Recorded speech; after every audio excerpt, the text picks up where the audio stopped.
Love?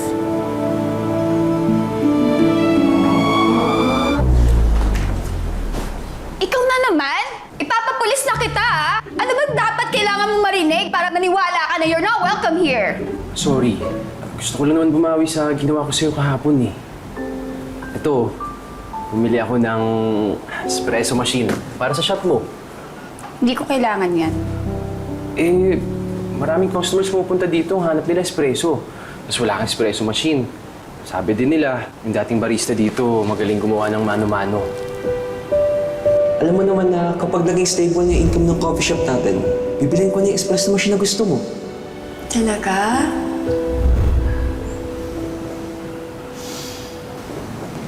Try mo to.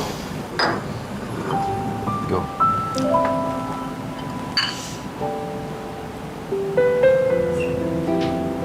Sarap?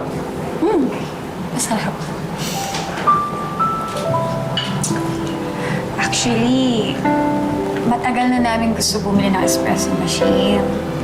Marami lang naging gastusin sa shop and nung finally pwede na kaming bumili, siya naman nawala. Si Oliver, my fiancé, he died 6 months ago from aneurysm.